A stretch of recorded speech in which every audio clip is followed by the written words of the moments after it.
ভাবো তো, ভোরবেলা একটা শহর পুরোপুরি চুপচাপ, গাড়ির শব্দ নেই, ধোঁয়া নেই, শুধু নরম আলো আর শান্ত নদী। এমনই এক অসাধারণ মুহূর্ত দেখেছিলেন উইলিয়াম ওয়ার্ডসওয়ার্থ লন্ডন শহরে। আর সেই অনুভূতি থেকেই জন্ম নেয় বিখ্যাত কবিতা।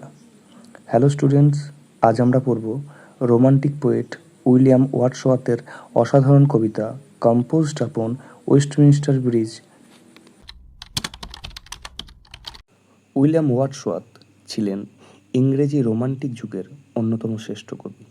জন্ম 7ই এপ্রিল 1770, মৃত্যু 23শে এপ্রিল 1850। তাকে বলা হয় পোয়েট অফ নেচার। তার বিখ্যাত কাজগুলি হল Daffodils, Tintern Abbey, the Prelude, Lucy Poems, composed upon Westminster Bridge. তিনি বিশ্বাস করতেন প্রকৃতি মানুষের সবচেয়ে বড় শিক্ষক। অনুভূতি আর কল্পনাই কবিতার মূল শক্তি। তিনি ছিলেন ব্রিটিশ পোয়েট লরিয়েট। উইলিয়াম ওয়ার্ডসওয়ার্থের কাব্য সংকলন পোয়েমস ইন 2 ভলিউমস এ প্রকাশিত হয়। কম্পোজড আপন ওয়েস্টমিনস্টার ব্রিজ কবিতাটি একটি সনেট। সনেট হলো একটি নির্দিষ্ট ধরনের কবিতা যেখানে সাধারণত 14টি লাইন থাকে। এটি পেত্রাগান বা ইটালিয়ান সনেট, অর্থাৎ এটি 2 ভাগে বিভক্ত। প্রথম ভাগ অক্টেভ অর্থাৎ 8 লাইন, দ্বিতীয় ভাগ সিস্টেট 6 লাইন। এই সনেটটির রাইম স্কিম হলো A B B A, A B B A, CD CD CD.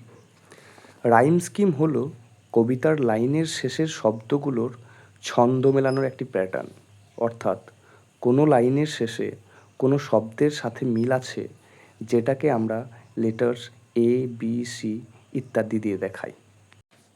একই ধ্বনি ছন্দ, একই লেটার, নতুন ধ্বনি নতুন লেটার। এখানে দেখো ব্লু আর ভিউ, ছন্দ মিলছে তাই এ এ।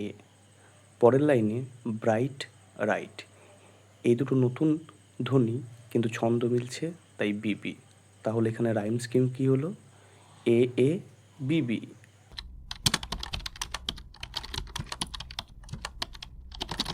যখন ওয়ার্ডসওয়ার্থ তার বোন ডরোথির সঙ্গে লন্ডন শহরের ওয়েস্টমিনস্টার ব্রিজ দিয়ে ফ্রান্স যাচ্ছিলেন, সেই সময় ভোরবেলা ছিল, সূর্য উঠেছে, শহরটা তখন প্রায় শান্ত ও নীরব।